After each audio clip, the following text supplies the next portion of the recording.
Bienvenue dans AfriConnect, le débat. Une photo de famille historique, premier temps fort de la politique ivoirienne depuis le retour de Laurent Gbagbo au pays. C'était il y a plus d'un an. Le 14 juillet dernier, cette photo de famille, elle a réuni les trois éléphants de la politique ivoirienne. Deux anciens chefs d'État, Laurent Gbagbo, Henri Konan Bédié et l'actuel président Alassane Ouattara. Pour en débattre, on va se connecter avec nos invités. Joël Nguessan, ancien porte-parole du Rassemblement des Républicains, le parti du président Alassane Ouattara. Bonjour à vous, Monsieur Nguessan. Merci d'avoir accepté notre invitation dans AfriConnect, le débat. Bonjour.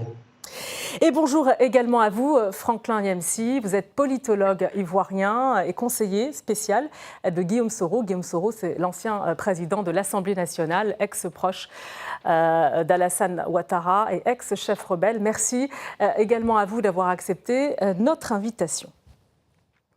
Merci Samantha et bonjour aux téléspectateurs de Russia Today. Bonjour à M. Joël Nguessan. Alors, on va commencer, messieurs, par revenir en images donc, sur cette rencontre entre les ténors de la politique ivoirienne. On voit cela, c'était le 14 juillet, on voit cela avec François Tiskevitch.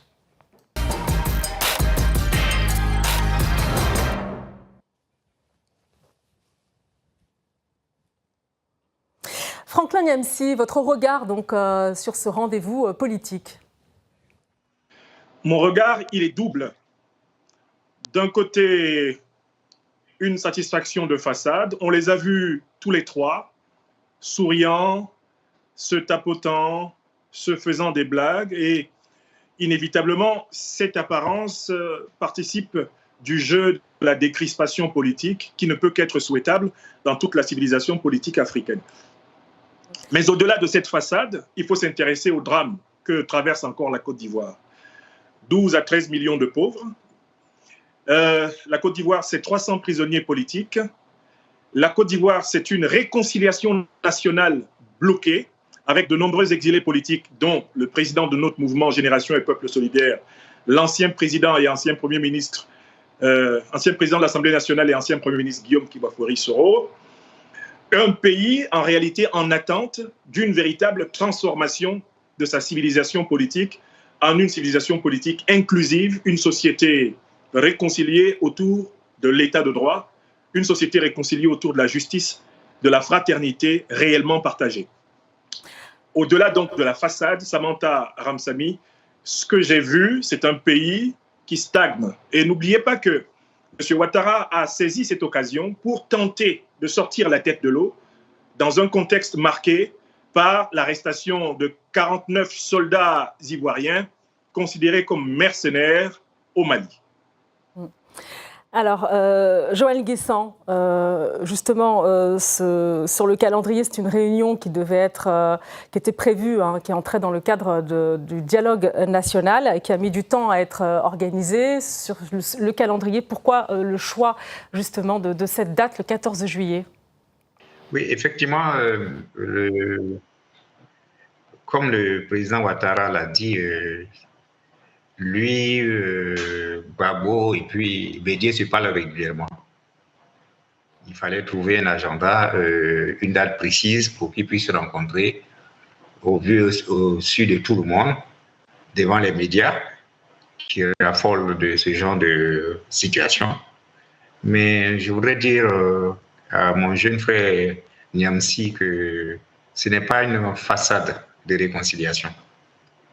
Ce n'est pas une façade de réconciliation, tout simplement parce que c'est trois leaders politiques qui sont importants pour notre pays et qu'à ce titre, quand ils se rencontrent, cela met du baume au cœur de tous les Ivoiriens.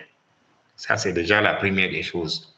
Donc, ce n'est pas de la plaisanterie, c'est quelque chose qui est très important pour le moral des Ivoiriens, de savoir que leurs leaders se rencontrent et se parlent.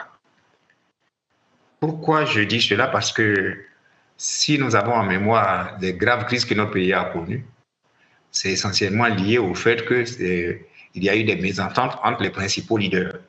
Mais qu'aujourd'hui, les Ivoiriens constatent que ceux-là se parlent, c'est que cela les rassure quant au fait qu'ils vont créer les conditions pour qu'il n'y ait plus de crise. Donc, cela veut dire que, franchement, ce n'est pas une façade. Maintenant, M. Niamsi a parlé de 12 à 13 millions de pauvres en Côte d'Ivoire. Je ne sais pas d'où tient cette statistique.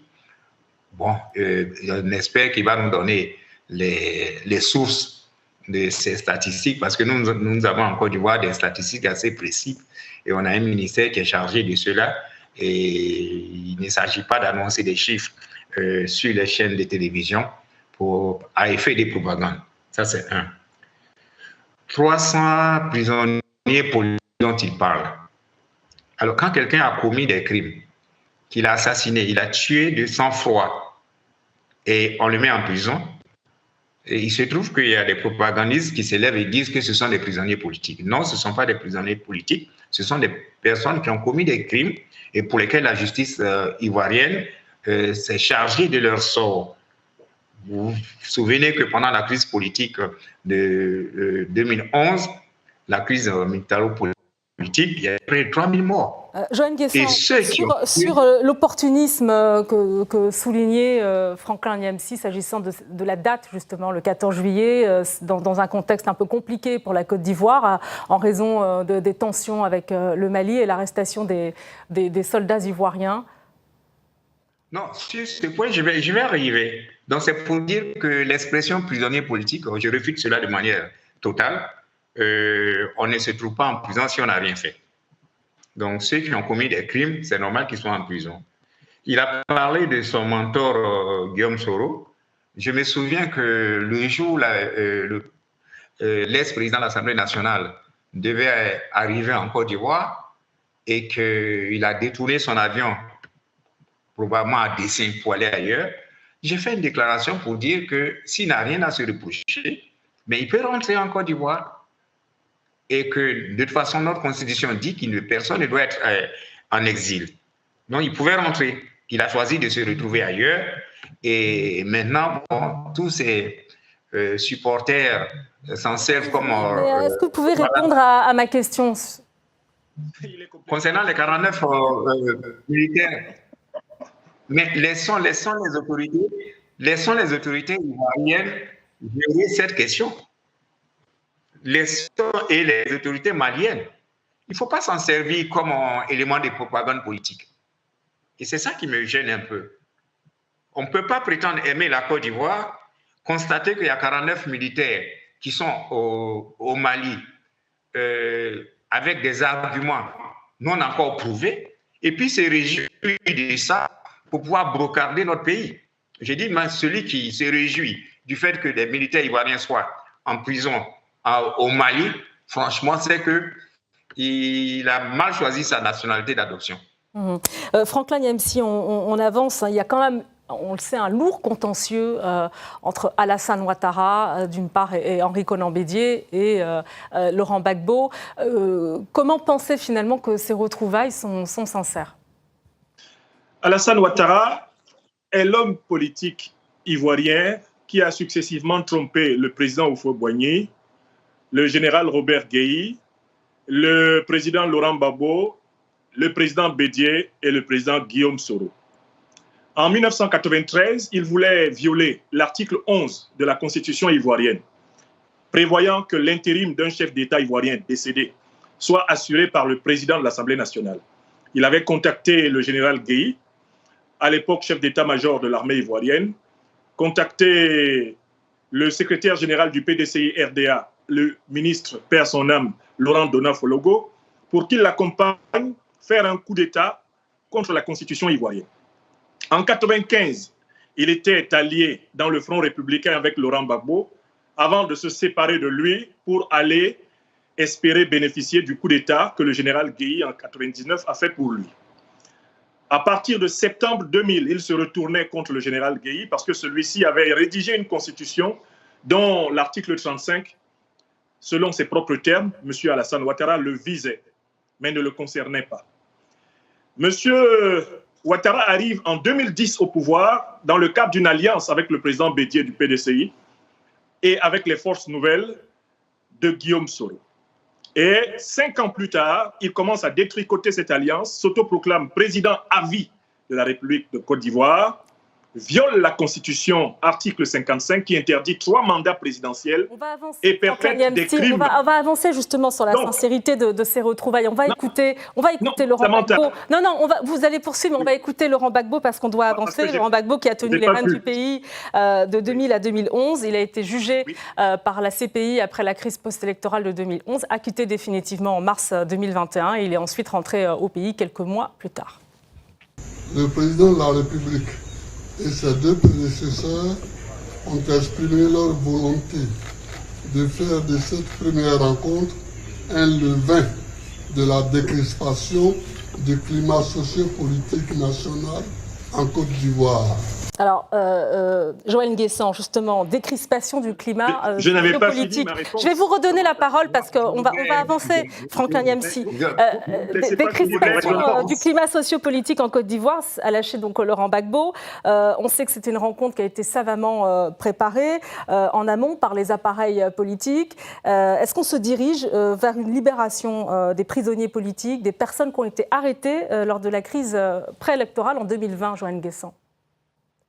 Bien, moi je voudrais, avant de répondre à votre question, de dire au franco-camerounais Nyamsi, parce qu'il n'est pas ivoirien, il est camerounais, que je lui interdis la possibilité de raconter des mensonges sur Alassane Ouattara. Vous ne pouvez rien m'interdire, Joël Nguessan. Non, je dis, je vous interdis cela parce que vous n'êtes pas ivoirien, parce que Soro vous donne un peu d'argent tous les mois. Vous vous permettez de raconter n'importe quoi sur Alassane. Et ça, je ne le suis pas. On va respecter Deuxièmement, je vais répondre à la question de madame. Vous êtes tellement nul qu'on ne vous a jamais donné la parole. Franklin Nyamsi, je vais vous donner la parole, s'il vous plaît. Joël Nguessan. Non, Joël Nguessan, s'il vous plaît. Joël Nguessan, est-ce que vous pouvez répondre sur la libération des prisonniers? Ça a été évoqué lors de cette réunion. Quels sont les dessous, justement, de cette réunion? Qu'est-ce qui s'est dit? À la demande du président de la République. Le président Gbagbo a parlé et vous voyez que le président Gbagbo reconnaît qu'Alassane Ouattara est président de la République de Côte d'Ivoire. Donc ce ne sont pas des jérémiades depuis les insanités racontées par un franco-camerounais qui vont empêcher la Côte d'Ivoire d'évoluer. La Côte d'Ivoire va vers la décrispation. Nous sommes très heureux qu'il y ait eu cette rencontre et nous souhaitons qu'elle continue. Que les deux se parlent et que tout ce qui constitue conflit en Côte d'Ivoire, je n'ai pas dit conflit au Cameroun, mais conflit en Côte d'Ivoire soit résolu et même la libération de ceux qui ont commis des crimes graves, même le retour de tous les exilés. Alors donc, il est difficile pour nous d'accepter que quelqu'un qui n'est pas ivoirien... Les exilés, Joël Nguessan, ça concerne aussi Guillaume Soro? Bien sûr. Si vous lisez le dernier livre que j'ai écrit sur la réconciliation, j'ai terminé mon livre en disant que la réconciliation sera parfaite quand Soro Guillaume, Blé Goudé, tous les exilés seront en Côte d'Ivoire. Je l'ai écrit, mais je ne fais pas comme ceux qui sont des propagandistes, parce que de la part de Soro Guillaume, je ne veux pas de ça. Concernant la crise ivoirienne, attendez, Joël Nguessan, on va laisser Franklin Nyamsi répondre justement sur... Non, je ne veux pas qu'il réponde pour le moment. Je vais lui dire que ce qui se passe... Non, c'est moi qui dirige le débat, monsieur Nguessan, s'il vous plaît. S'il vous plaît. Je vais lui dire Franklin Nyamsi, à vous. Sur justement un retour éventuel de Guillaume Soro, qui est évoqué à l'instant par Joël Nguessan. Vous voyez, l'incompétence qui dirige la Côte d'Ivoire est telle que je ne peux pas comprendre qu'on choisisse... comme interlocuteur, une personne qui fait des attaques contre la personne, le fondement de son argumentation politique. Monsieur Joël Nguessan est indigne du débat public. Et d'ailleurs, il ne s'est pas écrit. Maintenant, pour le fond, revenons au fond de l'émission. Monsieur Nguessan, laissez Franklin s'exprimer parce qu'on ne comprend rien de toute façon, s'il vous plaît. Non, s'il vous plaît, Joël Nguessan. Mais lui, c'est un propagandiste.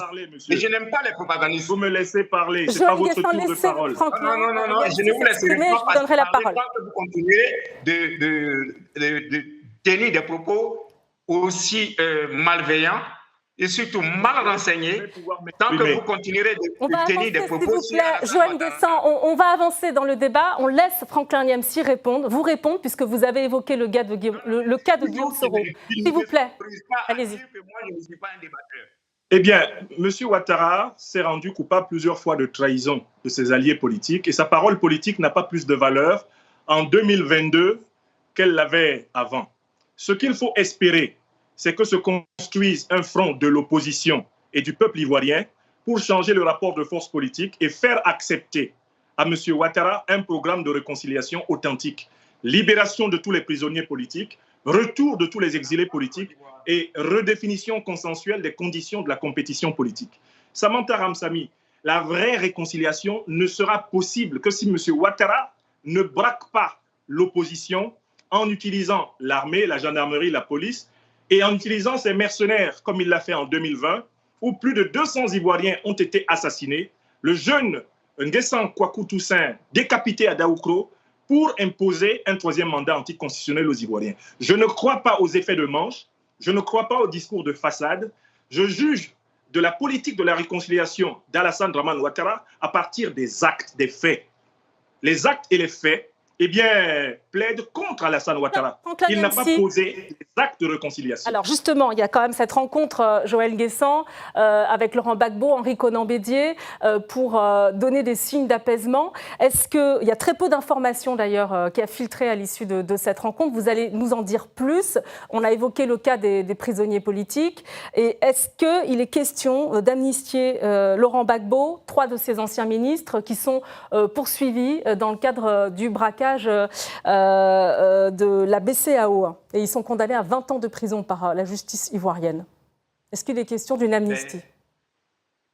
Madame, je n'étais pas à cette réunion, mais pour tous ceux qui suivent mes déclarations, il y a de cela près de 10 jours, avant la rencontre du 14, j'ai écrit et j'ai publié officiellement que mon souhait, c'est qu'il y ait une amnistie générale.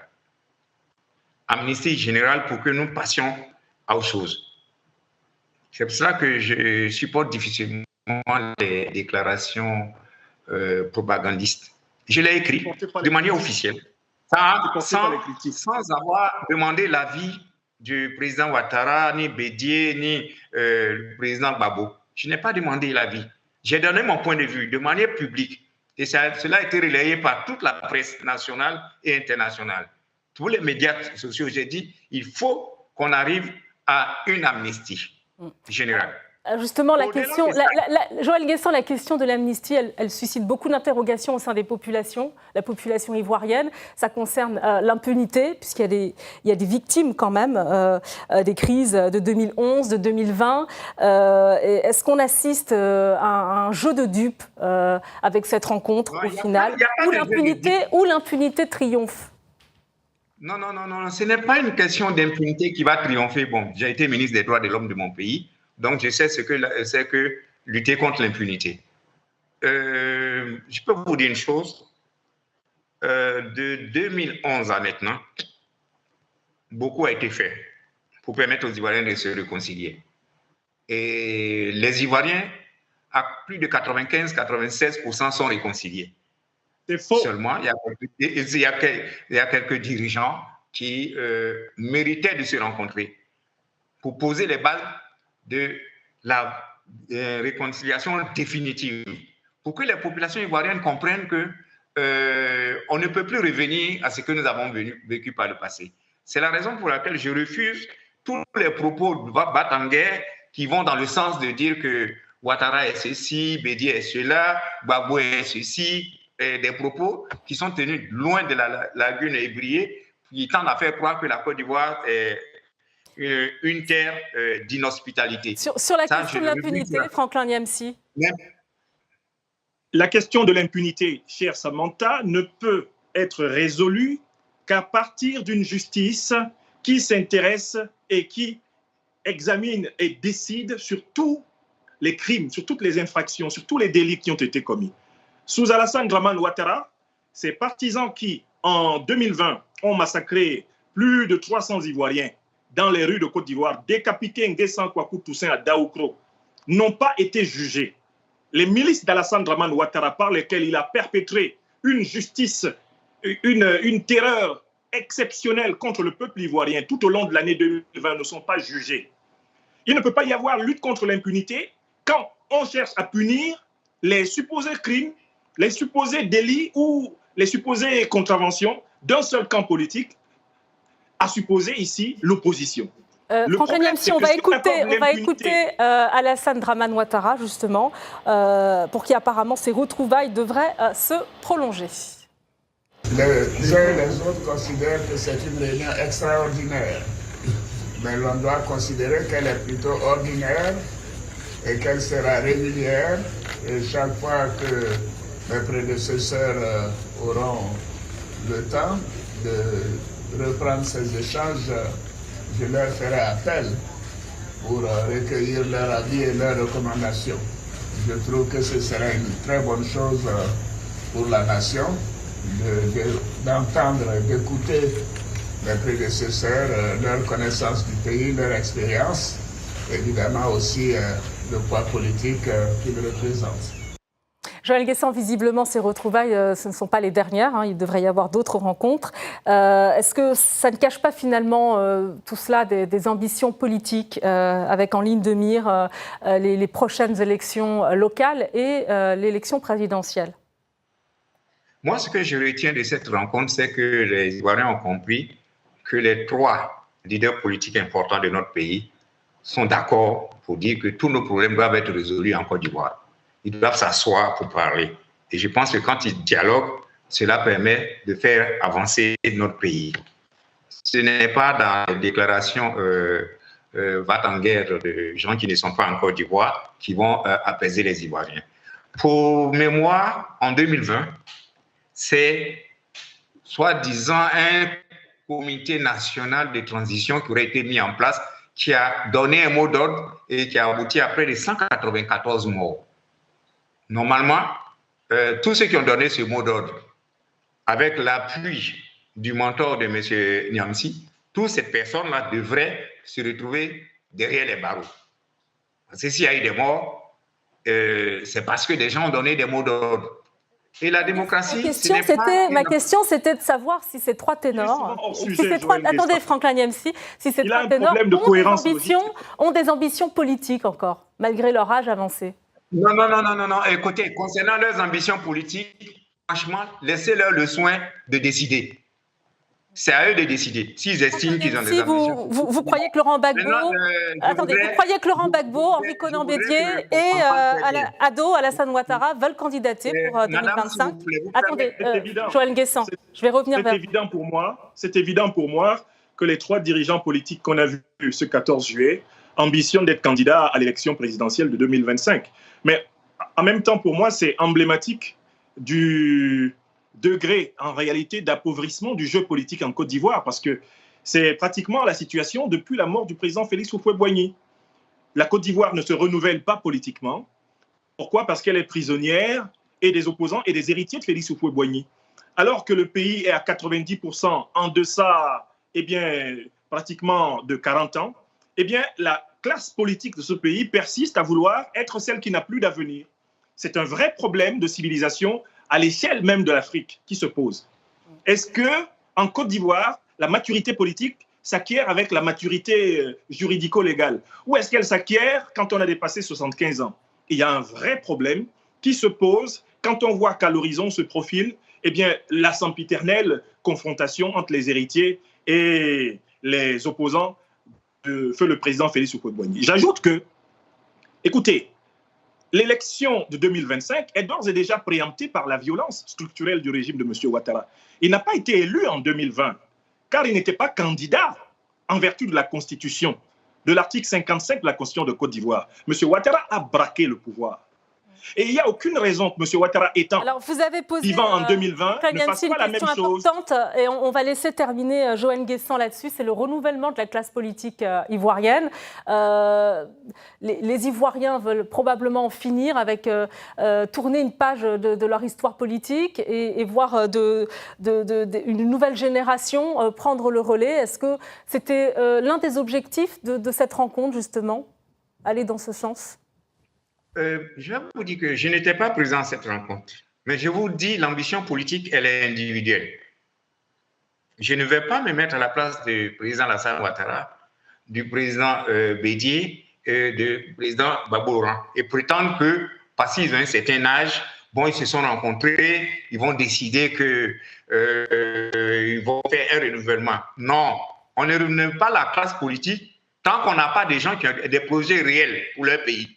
Vous verrez que tous les propos que les gens tiennent sur Ouattara, c'est essentiellement oui, Ouattara est ceci, Ouattara cela, mais tous les opposants qui parlent de Ouattara, il n'y a aucun qui a osé même écrire ne serait-ce que 10 pages pour montrer ce qu'il va faire pour la Côte d'Ivoire si demain il est président. C'est faux. Je mets au défi tous les soi-disant prétendants jeunes, d'afficher quelque part un projet pour les Ivoiriens. Le projet de société d'un homme politique, ce n'est pas de dire il faut que Ouattara s'en aille, il faut que Gbagbo s'en aille, il faut que Bédié s'en aille. Mais qu'on ait quand même quelque chose. Je mets M. Franklin Nyamfi au défi de me montrer un écrit de son mentor sur ce qu'il veut faire de la Côte d'Ivoire. Si demain matin, merci beaucoup, Joël Guessant. Le renouvellement de la classe politique. Joël Guessant, le renouvellement de la classe politique, Franklin Nyamfi, on aura l'occasion d'en reparler dans AfriConnect. On va vous réinviter pour en parler. Merci. Je vais vous laisser terminer. Allez-y rapidement. Il ne s'est pas laissé la parole, ce monsieur. On doit conclure de toute façon. Je ne permets pas qu'on manque de respect à Alassane Ouattara. Arrêtez-le. Merci à vous, Franklin Nyamfi.